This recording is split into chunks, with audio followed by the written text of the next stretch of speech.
such, it's just that it's the kalam of Allah, it's the kalam of Allah. If whether we remember the words or not, if we pay a little attention and if we listen to the Quran just by giving it the respect that it deserves, thinking that it is the word of Allah, then whether we remember the words or not, at least the nuraniyat and the nuraniyat and the ruhaniyat of the words, they get inside your heart. Because it's the kalam of Allah, right? It's as if Allah is talking to you. There's a saying of Hazrat Ali Karamallahu Wajhu. He says, when I want to speak to Allah, I read Salah. When I want Allah to speak to me, I read the Quran. So, once I was sitting with a group of scholars, and they were talking about these ayats that our Shaykh just recited.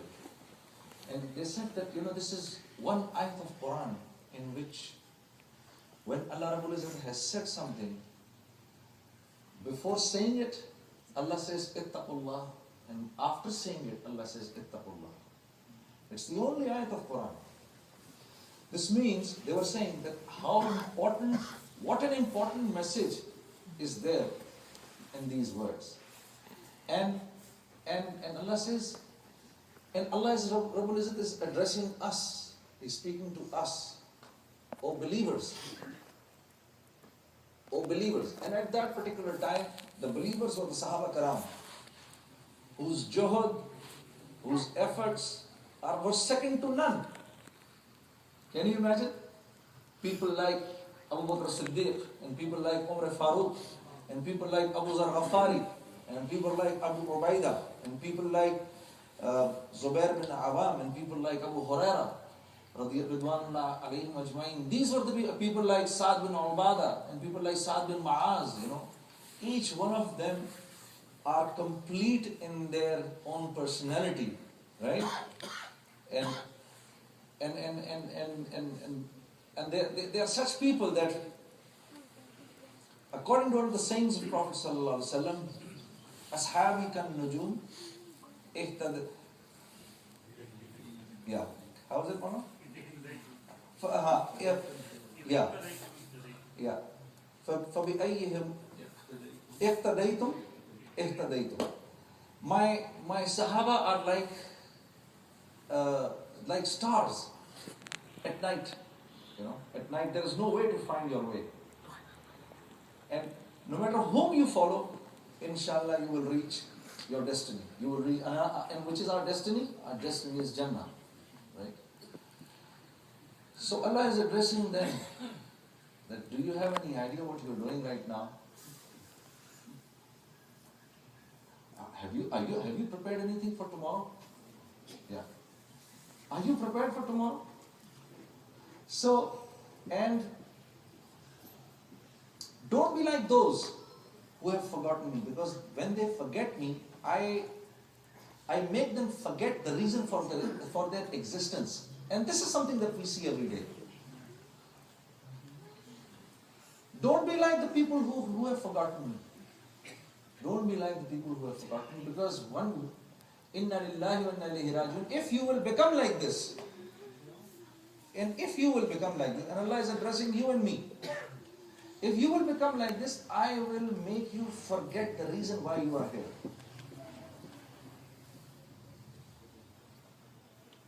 Urdu mein baat karein. Sheikh? Yeah. بہت سارے text messages آ رہے ہیں کہ برادر اردو پھر میں نے جنید صاحب سے ریکویسٹ کیا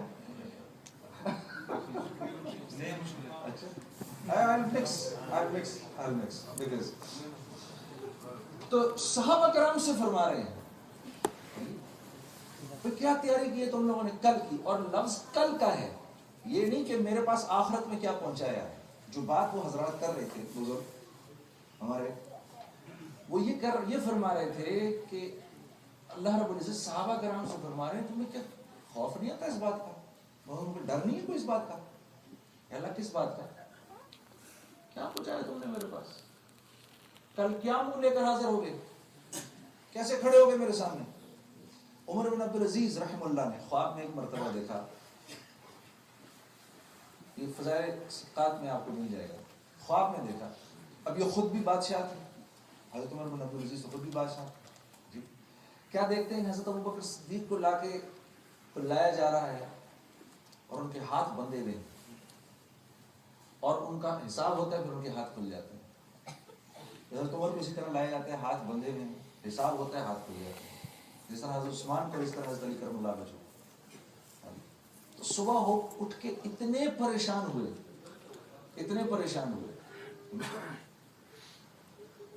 تو میرے عزیز دوستو, ہم یہاں اس بات کو نہیں بھول سکتے, مسلمان اس بات کو نہیں بھول سکتا کہ مسلمان دنیا میں آیا ہے تو آخرت کو سامنے رکھ کے زندگی گزارنے کے لیے. ہم اس بات کو نہیں بھول سکتے. ہماری زندگی کا مقصد کیا ہے. کسی شاعر نے ایک عجیب سی بات کی کہ ہے وہی تیرے زمانے کا امام برحق جو تجھے حاضر اور موجود سے بیزار کرے.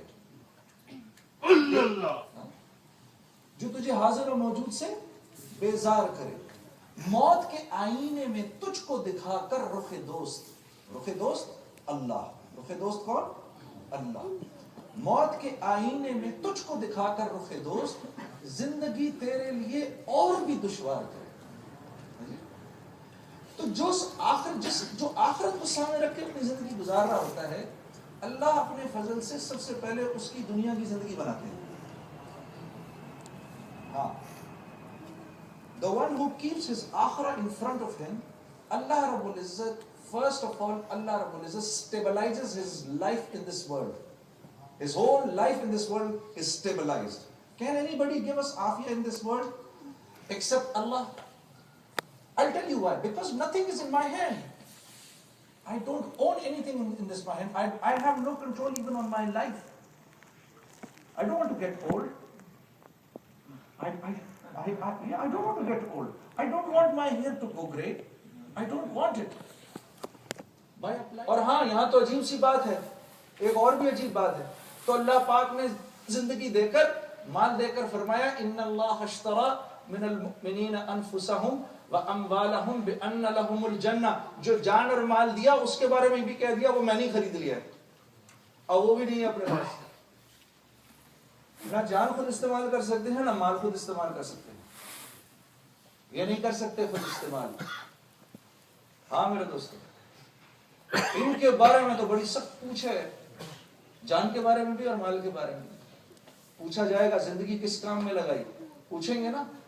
یا اللہ آپ کیوں پوچھتے ہیں؟ اس لیے کہ ہم نے دی, ہماری امانت ہے تمہارے پاس, تو یہ امانتن تھی اس لیے پوچھا جا رہا ہے. خانسامے کو سائیکل دینے کے بعد پوچھا جاتا ہے سائیکل کو کدھر استعمال کر رہا ہے تو؟ وہ کہے جی یہ میری ہے, تیری نہیں ہے, تجھے تو امانتن دی گئی ہے. جوانی کو کس کام میں لگایا؟ 30 سال پہلے امریکہ آئے, کیا گل کھلائے. لاس اینجلس آئے, کہاں زندگی کٹی؟ سن سیٹ بولیوارڈ میں کہ ایل اے کے مرکز میں؟ یہ سوالات ہیں میرے دوستو. جوانی کس کام میں لگائی؟ مال کہاں سے کمایا؟ یا اللہ کیوں پوچھتا ہے؟ کہاں خرچ کیا؟ ہم نے دیا اس لیے پوچھتے ہیں کہاں خرچ کیا. اور جو علم تجھ کو دیا اس پر تو نے کیا عمل کیا؟ یہ 5 سوالوں کے جواب نہیں دیں گے تو زمین پیر نہیں چھوڑے گی میرے دوستو. یہ ایک بہت بڑی حقیقت ہے. ہاں, اور انسانوں کے پاس وہ علم نہیں ہے میرے دوستو. انسانوں کے پاس وہ علم نہیں ہے. دیکھو یہ کرامن کاتبین بیٹھے ہیں ادھر, ان کا میری آپ کی زندگی سے براہ راست تعلق ہے.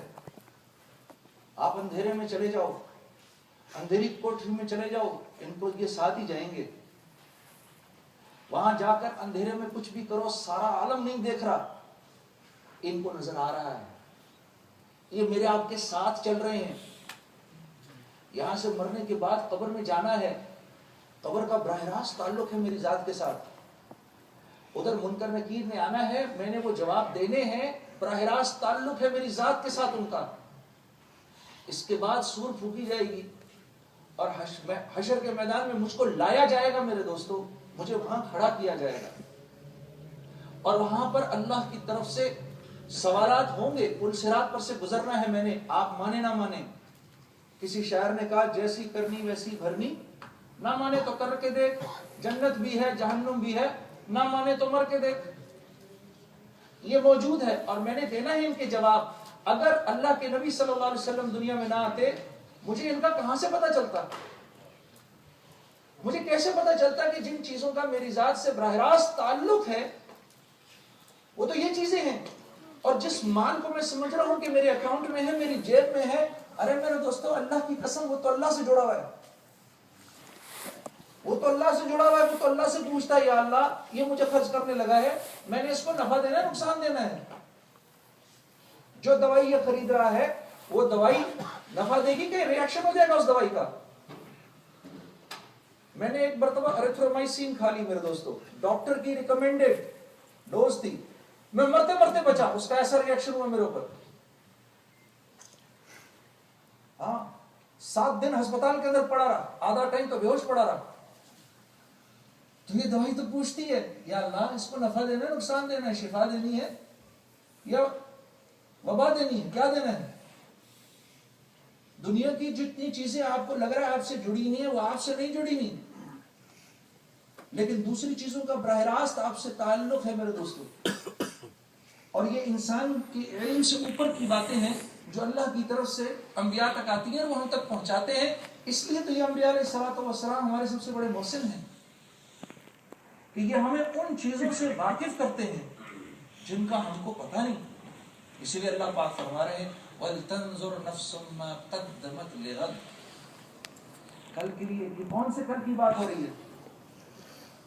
کون سے کل کی بات ہو رہی ہے؟ وہ کل جو میں نے اللہ کے پاس گزارنا ہے، جو اللہ کے سامنے کھڑے ہونا ہے اور اس کا جواب دینا ہے میرے دوستو. اللہ اس حسرت سے ہماری آپ کی حفاظت کرے. ہاں اللہ پاک سرخرو ہو کر ہمیں وہاں پر جانے کی توفیق عطا فرمائے. ان الذين قالوا ربنا الله ثم استقاموا. یہ بھی تو کوئی مسلمان ہے جس کا اللہ ذکر فرما رہے ہیں دنیا سے جا رہا ہے. کیسا خوش قسمت مسلمان ہے. اللہ فرما رہے ہیں جس نے مجھے رب کہا، مجھے رب جانا اور میرے کہنے پر چلتا رہا. لوگوں نے کہا تم پاگل ہو، تم مجنون ہو، اس نے کہا جو کہنا ہے کہہ لو بھائی، ادھر جو کہنا ہے کہہ لو. لیکن اللہ کا تو یہی حکم ہے، نبی کا تو یہی حکم ہے. اللہ فرما رہے ہیں اور وہ جو اور جم بھی گیا پھر وہ اس بات پر، جب لوگوں نے کڑوی تسلی سنائی تو جم بھی گیا. تو اللہ فرما رہے ہیں تتنزل علیہم الملائکہ. اب آسمان سے موت کے وقت فرشتے اترتے ہیں. ہاں میرے دوست ایک روایت میں آتا ہے 500 فرشتے اترتے ہیں. ہاں جی اللہ کے نبی نے حضرت عثمان رضی اللہ تعالیٰ عنہ سے فرمایا ہے عثمان جو یہ دعا پڑھے 10 دفعہ دن میں، سبحان اللہ والحمد للہ ولا الہ الا اللہ واللہ اکبر ولا حول ولا قوة الا باللہ العلی العظیم هو الاول والآخر والظاہر والباطن بیدہ الخیر یحیی ویمیت وهو علی کل شیء قدیر. جو اس دعا کو 10 دفعہ دن میں پڑھے تو موت کے وقت اللہ پاک کی طرف سے 12 فرشتے اترتے ہیں اس کے پاس. ہاں جی اور وہ پھر اس کو خوشخبریاں سناتے ہیں. ثواب کا ایک بہت بڑا ذخیرہ اس کے نام پر لکھا جاتا ہے.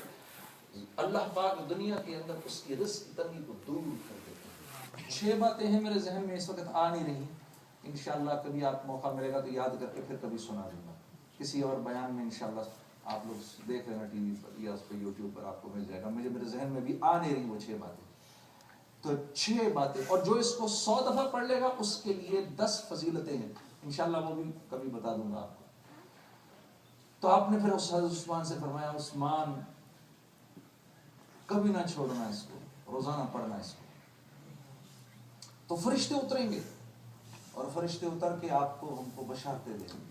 کیا کیا 500 فرشتے اترتے ہیں، ہاتھ میں خوشبو سے بھرے ہوئے رومال ہوتے ہیں اور جنت کے گلدستے ہوتے ہیں اور وہ کہتے ہیں اللہ تخافوا ولا تحزنوا. گھبراؤ خوف نہیں. آدمی کس چیز سے خوف کھاتا ہے؟